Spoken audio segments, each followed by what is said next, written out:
Now for two new developments in the case against Casey. The developments are in both the Casey Anthony criminal and civil cases. Two big questions today were: how was Casey Anthony paying for her legal dream team, and was there any conflict of interest? News 13's Melissa Crabtree brings us up to date.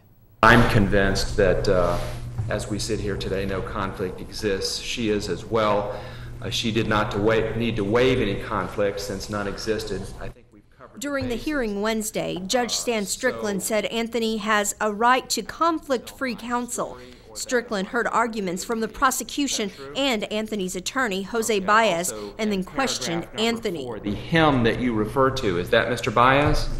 Yes, it is. Okay. For the more confidential questions, the prosecution and defense went behind closed doors with the judge.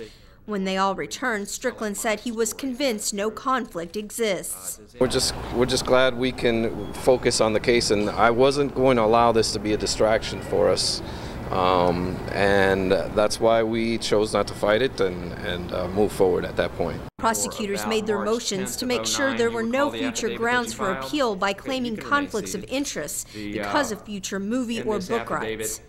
All we can do at this point is tell the court the minefield that we see, and I'm sure the court sees this too, and how to diffuse it.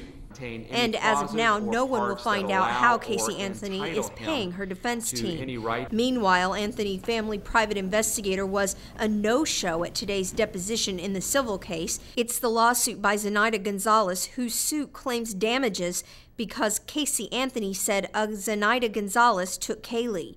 Gonzalez's attorney, John Morgan, did question private investigator Jim Hoover. Hoover denies he tried to make money from this case using photos or video he shot. What was for sale that particular night was the still pictures that Dominic had. I hadn't told anybody that before. Hoover says he hasn't made a penny off this case and doesn't plan to in the future. In Orlando, Melissa Crabtree, News 13. Well, the records are sealed and confidential from today's 40-minute private hearing regarding Casey Anthony. John Morgan says Dominic Casey is now represented by criminal defense attorney Cheney Mason. Now, we now know how complicated, of course, this case is getting, so we have a list and a description of all of the key players in this case. You can find that on our website at cfnews13.com.